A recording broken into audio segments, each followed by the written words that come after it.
2023년을 시작하면서 1월 1일에 우리가 새벽 묵상 말씀으로 민수기를 시작을 했습니다. 민수기 1장부터 쭉 해오시다가 이제 마태복음으로 넘어갔었거든요. 그래서 그 전의 내용들이 아마 다 생각이 나실 줄 믿습니다. 민수기의 다른 이름은 광야에서라는 이름이 또 있습니다.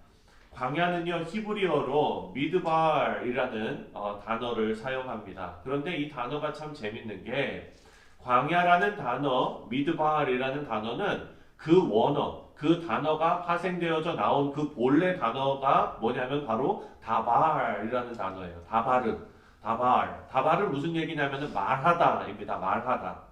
이 의미가 참 너무 기가 막힙니다. 광야는 아무것도 없습니다. 그런데 아무것도 없는 신의 광야 미드발에서 하나님께서 다발 말씀하신다는 거예요. 이스라엘 백성들을 하나님께서 함께 하시는 하나님 밖에 없는, 하나님을 의지할 수밖에 없는 환경 가운데 들어간 겁니다. 그런 환경 가운데 들어갔더니 다발 말씀하시는 하나님의 말씀이 들려지는 복이 생기게 되었습니다. 우리가 많은 간증들을 듣지요. 많은 사람들이 내가 어려움을 겪고 내 사업이 망하고 내가 뭐 건강에 문제가 생기고 이렇게 됐을 때 하나님을 만났습니다 하는 간증들이 참 많습니다. 사랑하는 성도님들, 그것은요, 하나님께서 내가 잘못했기 때문에 건강으로 나를 치시고 이런 식으로 생각하실 것이 아닙니다. 왜냐하면 내가 하나님을 바라볼 수밖에 없는 그 환경 가운데 됐을 때 하나님의 음성이, 하나님의 말씀이, 하나님의 인도하심이 들려진 겁니다. 그래서 우리가 1월에 묵상한 이 민수기 1장부터 10장까지의 말씀은 하나님께서 그 광야를 지나가게 하시면서 이스라엘 백성들을 준비시키는, 그런 행진시키는 내용이 담겨져 있었습니다. 이것은 훈련입니다. 하나님께서 말씀하시는 광야에서 행진을 통해서 하나님의 말씀에 철저하게 순종하고, 그리고 이스라엘 진영과 공동체 그리고 성막을 정결하게 하고 온전하게 보존해야 하는 의무가 그들에게 있었습니다. 하나님께서 이스라엘 백성이 이런 훈련을 거쳐서 아름다운 백성으로 변하기를 간절히 원하셨습니다. 그런데 오늘 묵상할 민수기 11장부터 25장까지를 보면은요, 1장부터 10장과는 다르게 시내산을 떠나서 이 광야를 행진하는 이스라엘이 하나님 앞에 불평하고 반역하는 그런 내용들이 나옵니다. 이스라엘 백성들은요, 악한 말로 하나님을 원망했다라고 오늘 기록하고 있습니다.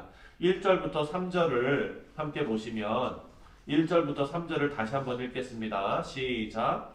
여호와께서 들으시기에 백성이 악한 말로 원망하매 여호와께서 들으시고 진노하사 여호와의 불을 그들 중에 주셔서 진영 끝을 사르게 하시매 백성이 모세에게 부르짖음으로 모세가 여호와께 기도하니 불이 꺼졌더라. 그곳 이름을 다메라라 불렀으니 이는 여호와의 불이 그들 중에 붙은 까닭이었더라. 아멘. 이스라엘 백성들이요, 악한 말로 하나님께 원망했을 때 하나님께서 진노하셨습니다. 그래서 하나님께서 진영 언저리를 불로 태우셨어요. 이 다베라라는 단어는 불사르다라는 의미를 가지고 있습니다. 우리가 앞에서 묵상하겠지만 이 이스라엘 백성들은요, 시내산에서부터 하나님의 말씀을 받고 가데스 바네아까지, 그 가나안 땅, 약속의 땅 바로 앞에까지 가는 동안에 불평하고 원망하다가 나중에 약속의 땅에도 들어가지 못하게 됩니다. 이 다베라에서 이스라엘 백성들은 하나님께 옐로우 카드를 받은 겁니다. 그런데 이스라엘 백성들은 그 원망을 계속합니다. 4절 말씀을 보니까요, 4절 다 같이 읽겠습니다. 시작. 그들 중에 섞여 사는 다른 인종들이 탐욕을 품음에 이스라엘 자손도 다시 울며 이르되 누가 우리에게 고기를 주어 먹게 하랴. 불평 불만의 늪에서 헤어나지를 못합니다. 심지어 계속 불만을 터뜨리더니 이제는 무슨 말까지 하냐면 아유, 애굽에 있을 때가 훨씬 좋았다. 라는 말까지 하는 것입니다. 이것은 지난 1장부터 10장까지 하나님께서 끌고 오셨던, 보이셨던, 그 훈련시키셨던 내용들을 다 부정해버리는 겁니다. 사랑하는 성도님들, 여기서 우리는 아주 중요한 교훈을 발견하게 됩니다. 바로 불평과 불만은 전염된다는 사실입니다. 그리고 그 불평의 시작은 어디서부터 시작되었느냐? 4절 말씀 보니까 섞여 사는 무리에서 시작되었다라고 말합니다.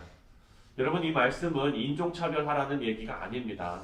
섞여 사는 무리에서 시작되었다라는 것은요, 이스라엘 백성들 중에 그 당시에 출애굽하지 않았습니까? 애굽에서 이제 건진받아서 나올 때 이스라엘 백성들과 함께 나온 이방인들이 있었다는 겁니다. 그들은요, 할례도 받고 이스라엘 공동체 안에 들어온 거예요. 그런데 하나님을 향한 바른 신앙을 갖추지 못하고 옛날 우상 숭배했던, 애굽에서 우상 숭배했던 그 문화에 젖어 있었던 거예요. 그래서 이들은 광야 생활 중에 문제를 일으키기 시작합니다. 불평과 불만을, 애굽에 있을 때가 더 좋았다라는 불만을 터뜨린 거예요. 근데 이런 불평과 불만이 이스라엘 백성들에게 다 전염이 되고 말았습니다. 그래서 백성들도 같이 앉아서 울기 시작하는 거예요. 나도 고기 먹고 싶은데, 나도 부추 먹고 싶은데, 나도 뭐 마늘 먹고 싶은데, 이러면서 거기서 앉아가지고 울기 시작했는데, 사랑하는 성도님들, 오늘날 교회에서도 영적으로 우리가 바라봤을 때 이런 섞여 사는 무리들이 있다는 것입니다. 골로새서 2장 8절 말씀을 보면은요, 제가 읽어드리겠습니다. 누가 철학과 헛된 속임수로 너희를 사로잡을까 주의하라. 이것은 사람의 전통과 세상의 초등학문을 따름이요 그리스도를 따름이 아니니라. 아멘. 주님의 교회를 불평과 불만으로 흔들려고 하는 악한 세력이 분명히 존재한다는 것입니다. 그것이 사람이 되었건, 그것이 어떤 사상이 되었건, 어떤 철학이 되었건, 어떤 전통이 되었건, 어떤 것이라도 우리는 하나님의 말씀에 비추어서 올바른 신앙과 가르침으로 우리를 무장해서 섞여 있는 무리를 경계해야 한다라고 알려주고 있습니다. 여러분, 이렇게 섞여 있는 무리에게 현혹되었을 때 하나님의 은혜의 상징이었던 만나조차 하찮게 여기고 감사하지 않고 불평하게 되었습니다. 여러분, 광야 생활을 하면서 가장 필수적인 게 있었습니다. 그게 뭐냐면 바로 먹는 것 아닙니까? 광야는 아무것도 없어요. 그렇기 때문에 하나님께서 주시는 걸로 먹어야 됩니다. 그게 바로 만나였어요. 이 만나가 내리면 그것을 오늘 그 성경 말씀을 보니까 뭐 빻기도 하고 절구에 넣어서 뭐 맷돌에 갈기도 하고 그리고 뭐 또 삶기도 하고 뭐 이래가지고 먹었다 그래요. 그러면은 그 만나의 맛이 구운 과자와 같았다. 아주 그냥 꿀맛이었다. 맛있었다. 처음에는 다 그렇게 얘기하거든요. 근데 나중에는 우리가 이거 먹고서 기운이 다 빠져가지고 이제는 뭐 사람이 어떻게 밥만 먹고 사냐, 고기를 먹어야지, 막 이제 이 정도까지 온 거예요. 사랑하는 성도님들, 자녀들이 반찬 추정할 때 어떻게 하십니까? 엄마가 미안하다, 엄마가 잘못했다, 이렇게 얘기하십니까? 그렇게 얘기하시면 안 되는 거예요. 따끔하게 혼을 내야지.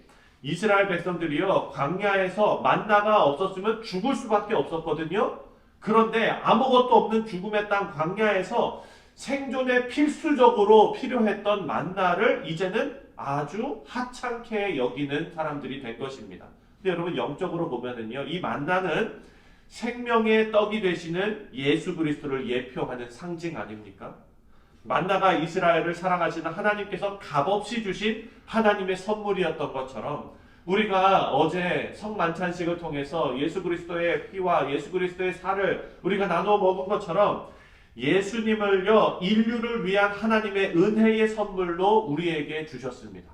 그 은혜의 선물이 우리에게 주어졌는데 우리는 광야에서 불평하는 것처럼, 만나를 불평하는 것처럼 맛이 없다, 이거 가지고 되겠냐, 고기가 필요하다라고 불평불만할 수 있다는 겁니다. 이스라엘 백성들은 하나님께서 주신 만나로 인해서 감사하고 만족하며 살았어야 합니다. 마찬가지로 우리도 하나님의 은혜를 생각하면서 예수님 한 분만으로 충분한 인생을 사는 것이 하나님의 뜻입니다. 그런데 우리 인생을 보면은요, 섞여 있는 무리들을 쉽게 발견할 수 있습니다. 예수님으로는 만족이 안 되죠. 돈이 좀 있어야 되고, 예수님으로는 만족이 안 되기 때문에 또 어떤 것이 있어야 되고 불평합니다. 내 인생에 불만이 있습니다. 가정에 불만이 있습니다. 교회에도 불만이 있습니다. 이런 불평, 불만은요, 건조한 산에 번지는 산불처럼 번지게 되었습니다.